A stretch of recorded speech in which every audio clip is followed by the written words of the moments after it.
जगदीप धनखड़ जब राजस्थान विधानसभा का सदस्य था तो आरएसएस के बारे में क्या कहा, मैं बता। सुनो,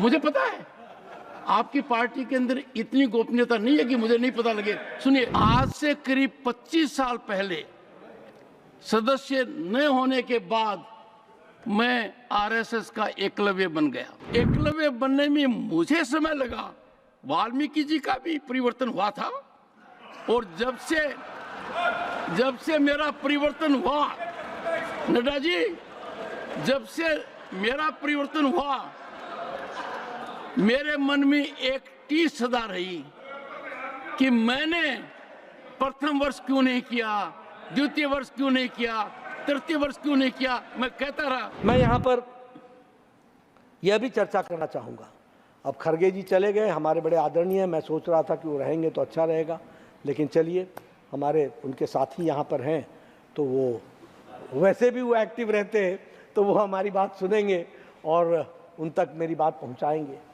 मुझे कल समझ में नहीं आया कि खरगे जी राष्ट्रपति अभिभाषण पर बोल रहे हैं या चुनावी भाषण बोल रहे हैं। मुझे इसका अंदाज़ा नहीं मिला, क्योंकि राष्ट्रपति अभिभाषण की दृष्टि से जिन मुद्दों को डेवलपमेंट की दृष्टि से राष्ट्रपति जी ने टच किया उस पर बोलते, पर मुझे लगा कि उनको ध्यान में अभी भी चुनाव का वो बैकग्राउंड में उनके ध्यान में है, इसलिए वो चुनावी मंच की तरह उसको उपयोग कर रहे थे। यहाँ भारत रत्न बाबा साहब भीमराव अम्बेडकर के बारे में चर्चा हुई।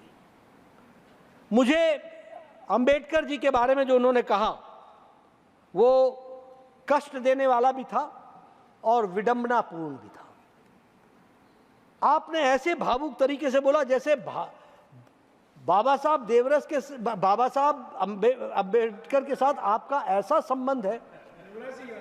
देवराज जी के साथ मेरा है, वो तो मेरा है, इसीलिए मुंह से निकला और वो बारंबार निकलेगा। लेकिन अभी मैं भारत रत्न भीमराव अम्बेडकर जी की बात कर रहा हूं, तो उसके साथ ऐसा संबंध लगा और वो लगा जैसे बहुत दुखी है कि जैसे उनकी इज्जत नहीं हुई।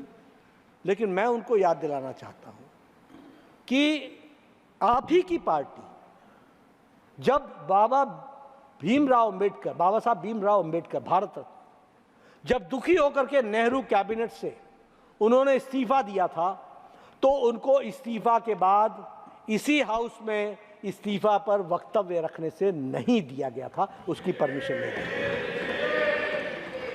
He could not place and he could not speak the reason of resignation.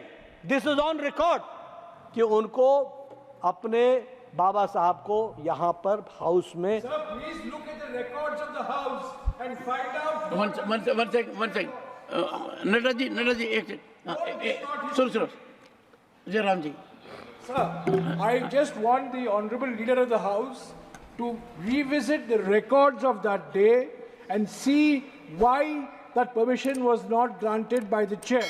This is all part of the record. Okay. October 12, Jairam ji, 1951.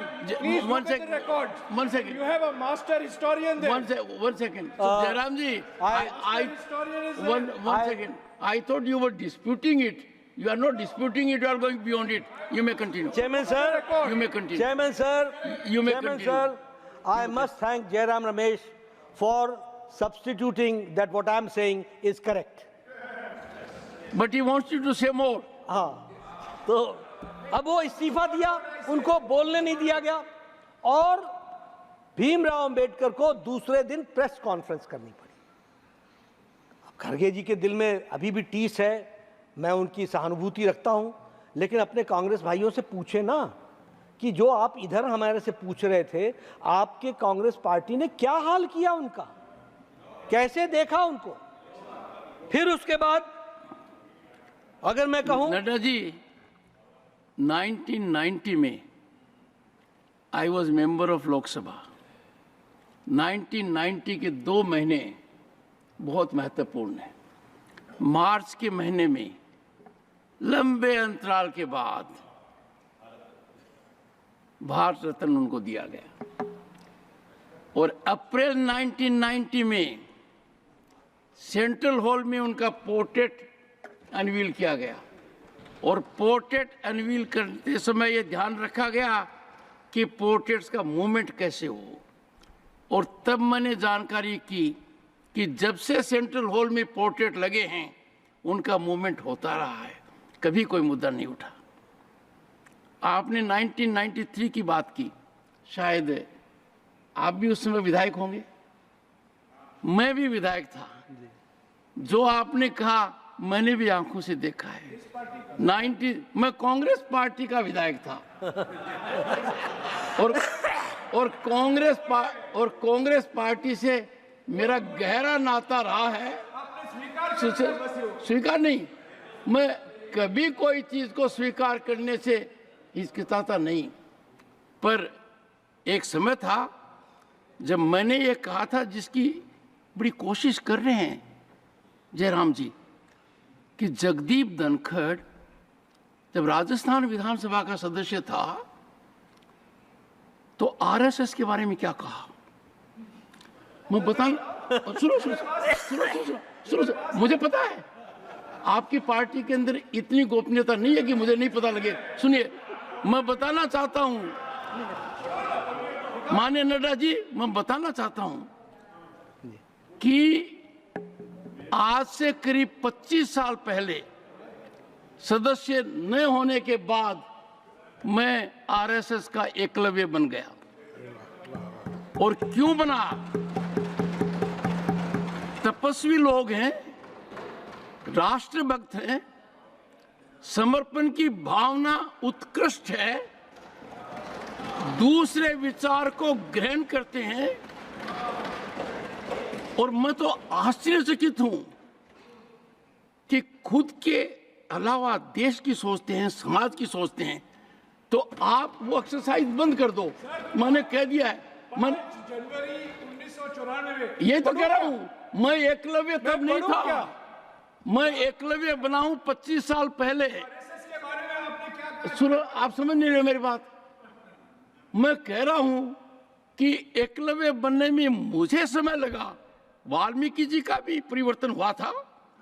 और जब से मेरा परिवर्तन हुआ, नड्डा जी, जब से मेरा परिवर्तन हुआ, मेरे मन में एक टीस सदा रही कि मैंने प्रथम वर्ष क्यों नहीं किया, द्वितीय वर्ष क्यों नहीं किया, तृतीय वर्ष क्यों नहीं किया। मैं कहता रहा। Please continue, please, no please no. Jayraj ji समझिए जरा।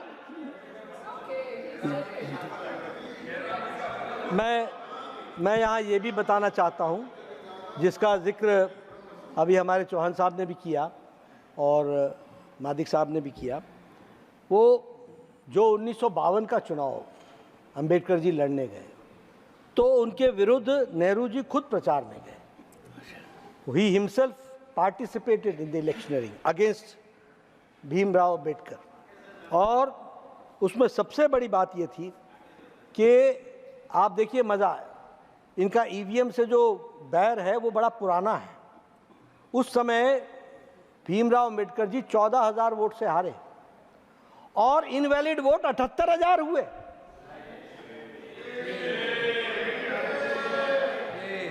इसलिए बैलेट पेपर से इनका पुराना प्यार है। 78,000। और आज़ाद भारत, उस समय जयप्रकाश नारायण जी ने कहा कि यह चुनाव में धांधली हुई है। हमने नहीं कहा, जयप्रकाश नारायण जी ने कहा कि चुनाव में धांधली हुई है।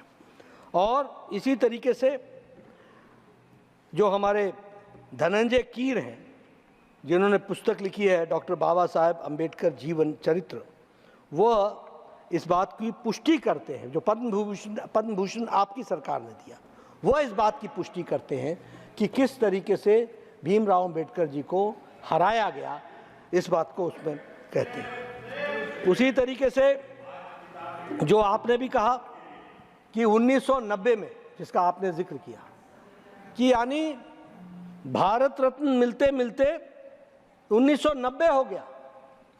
जब कांग्रेस की सरकार गई अब खड़गे साहब को बाबा साहब अम्बेडकर जी से बहुत हमदर्दी है, व्यक्तिगत रूप में हो सकता है, लेकिन जिस पार्टी में है उसको हमदर्दी कभी नहीं रही, ये मैं जरूर बताना चाहता हूँ।